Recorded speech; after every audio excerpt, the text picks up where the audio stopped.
not, Bill, this is work. It is beautiful. Is it work? This is work when you come to Avila Beach Resort in sort of the central coast of California on a sunny summer day where it's about 68 degrees and your horticulture industry friends have no masks on. We're talking, we're shaking hands, we're hugging. Yep. Oh, and there's little donuts back there, and there are little fried donuts. That can only mean we're at Dümmen Orange, part of the 2021 California Summer Trials. And by the way, Bill Calkins here from Tech on Demand, and I'm Chris Beatties from Growertalks magazine.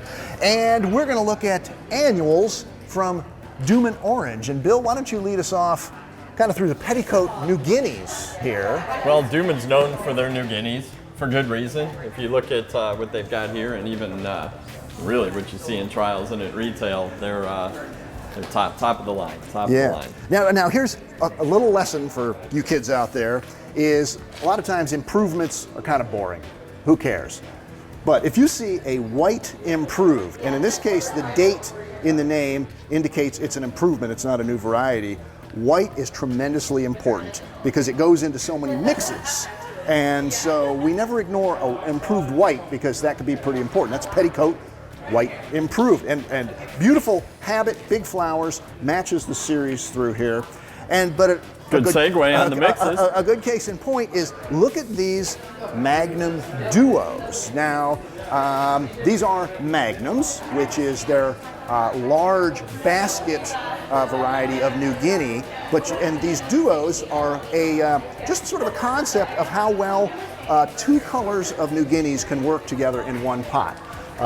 They don't pre-package them this way or anything, right, Bill? Nope, you're just sticking two New Guineas and turning them into these great two-color combos. Right, but you'll notice at least 3 of these have whites in them. So that's where white impatiens, well, white petunias, I'd say white marigolds, but that's not the case. But white is important. Also in New Guineas, it was several years back when they introduced this Wild Romance series. This particular color, blush rose, which is unique blush pink. I could read the sign. What was wrong with me there? Blush pink, which is a unique color in all of New Guineas, I think, and that nice double flower. This year they're adding 3 new colors. Let's make sure we get them right. Right in here, Jen. Hot rose, lavender, which is 2 doors down, and then right next to that is Wild Romance Peach. Now these are shade New Guineas, and they're very vigorous landscape types. And that gives them 6 colors. In the whole series there, the Wild Romance. Nothing new in the roller coasters. But here's what I want to show you. I always think of these heavily variegated New Guineas as reminding me of some of the oldest New Guineas back when they were like 1st or 2nd generation from New Guinea, like straight off the boat. There was a lot of variegation, and they have separated out what they call the jazzy subseries of their sun-standing New Guineas. This one is an experimental for 2023, and it's sun-standing jazzy blue rose. But there are trials available, so if you want to get some of these in. You could actually get some of those to test them? Now's the time, yes you can. All right, something different for consumers. Coleus, I think every breeding company has a Coleus series now, and every series has 112 colors. Yep, but they are still amazing in the landscape. They can take the sun now, and the breeding is just fantastic on Coleus these days. Yeah, this is their Main Street series. Everything's named for a street or a road, and there's 4 new ones. This is Orchard Road. This deep red one here is called Yonge Street. If we're really smart, we would know where Yonge Street is. Yeah, I'm not quite sure. We know where Bourbon Street is. I do know where Bourbon Street is. And that one is absolutely beautiful. Yeah, and we know where Venice Boulevard is because we're out here in California. We drove right past it a couple of days ago, I think, as a matter of fact. So that's 4 new ones in some New Guinea impatiens. Now, let's look at Calibrachoa. Yeah. Bill, you pointed out something quite observant earlier when we were shown this new rainbow subseries of Coleus, and that was that there seems to be a trend out here, we've seen it several times, of these multicolored flowers on one plant.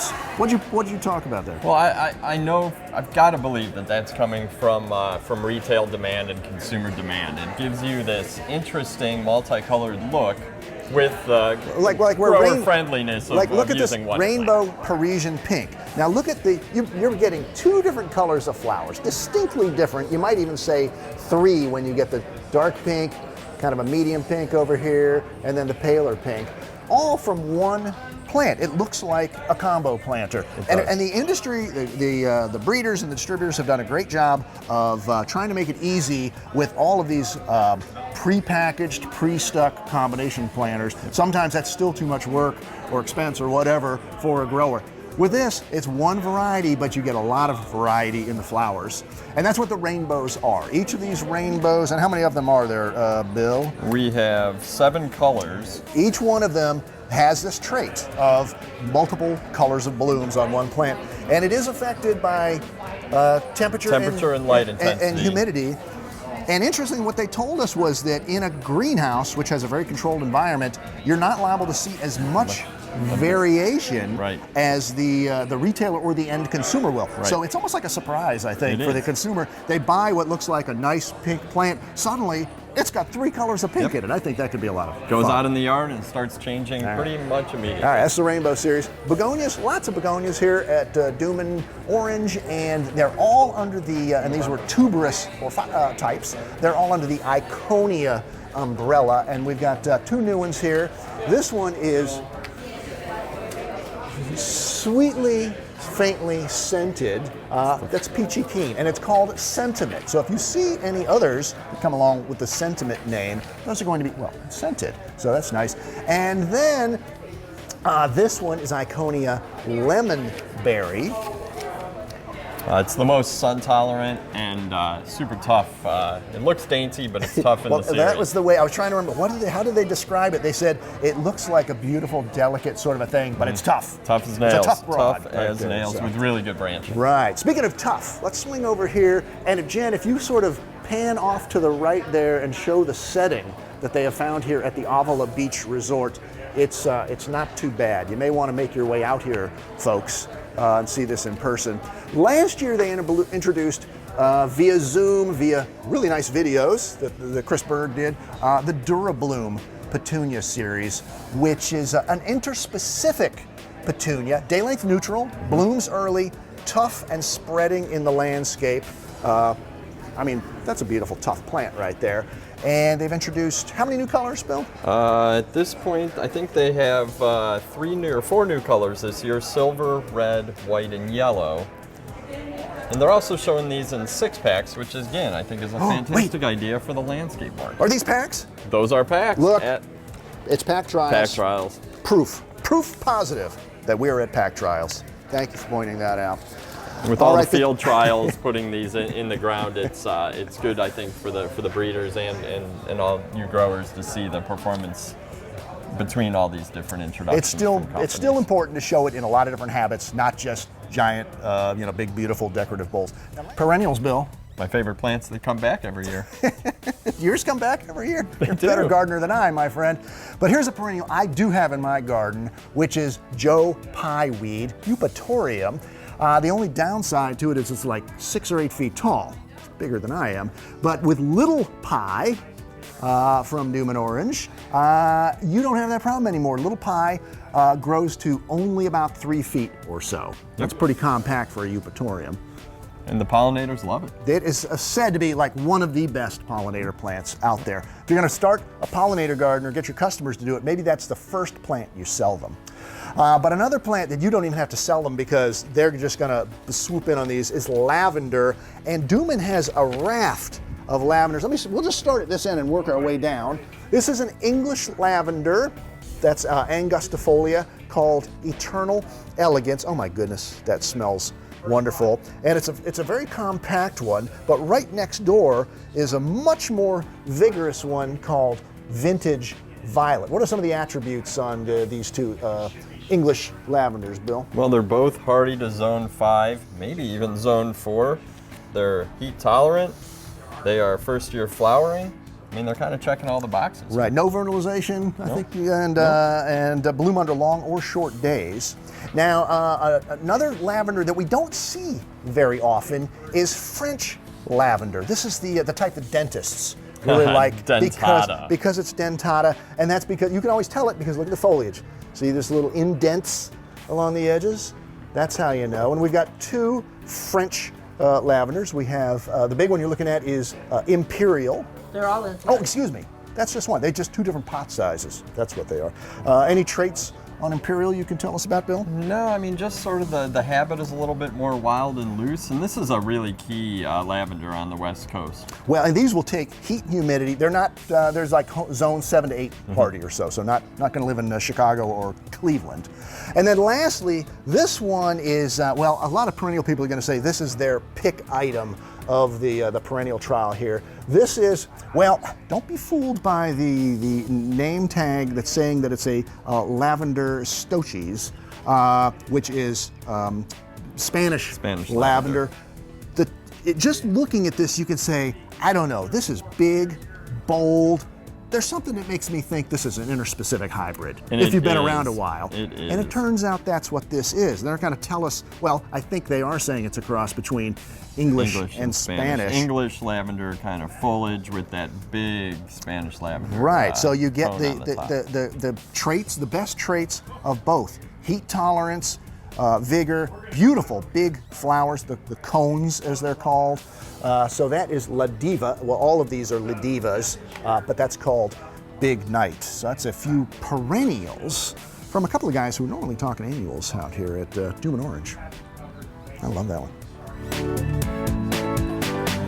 We're going to be looking at a couple of concepts here at Dümmen that I think are fantastic because it really reflects, I think, what consumers are looking for these days. The first one here is the Pollinators Paradise, which are, they describe them as pre-made pollinator habitats, which I really like, and they've divided them into 3 categories: butterflies, bees, and hummingbirds. And that's what's smart, I think, on Dümmen's part, because most retailers sell pollinator plants, pollinator gardens, pollinator assortments, but they don't distinguish, well, what kind of pollinator. Right. But now if you tell people you can attract hummingbirds with this plant and bees with this collection, you're selling too. They've got to have one of each, and then you might as well add in the butterflies as well. And these have been tested and selected to be particularly attractive to those particular pollinators. And there's annuals and perennials in them, and what they did with the perennials is first year flowering. But it does cross over. This bee is checking out the butterfly garden, but he came from the bee side of things, I might add.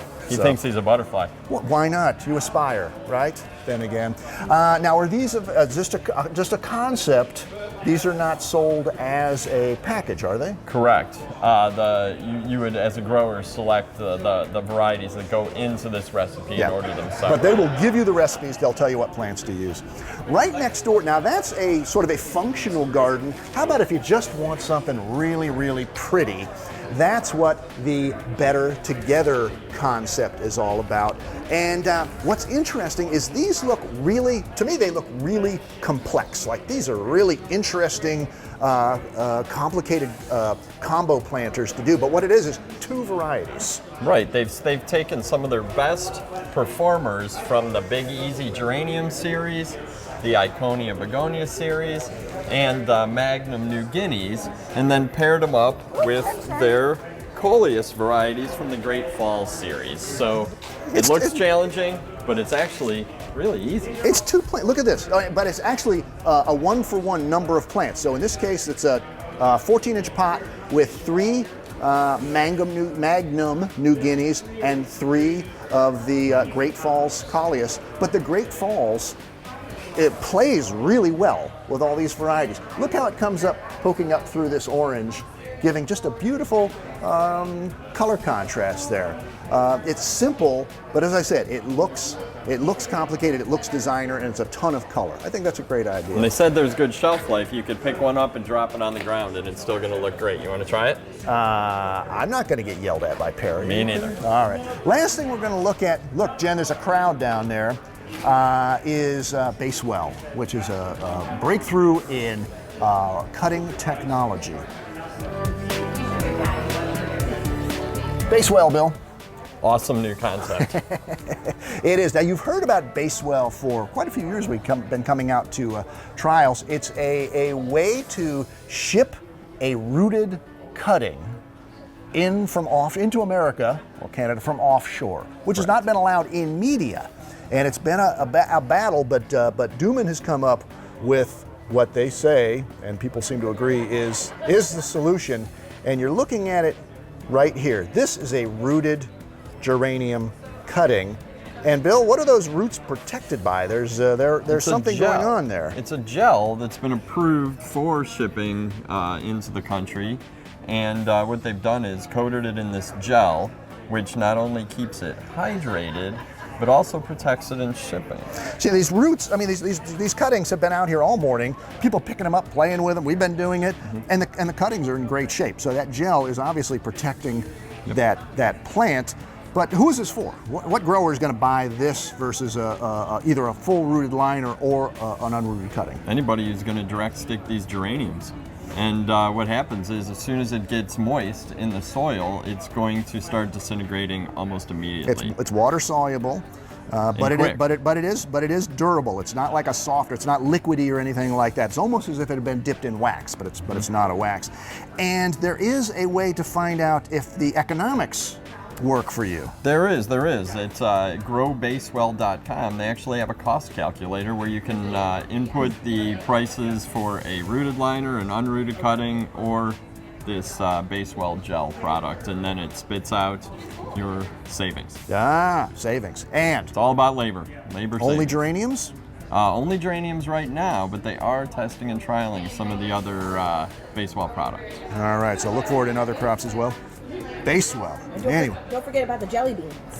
Oh, can never forget about the jelly beans. I was going to try to keep it all serious, but an interesting factoid is that the gel is an ingredient in jelly beans. So, of course, we had ideas about color coding this based on the color of the flower, so you know what color plant you're planting. The flavor of the jelly bean. It's the jelly belly But concept. you don't need people eating your cuttings. So otherwise, you're going to go out in the greenhouse and ask the guys, hey, what happened to those 1,000 geraniums? Hey, thanks for the lunch, boss. Yep.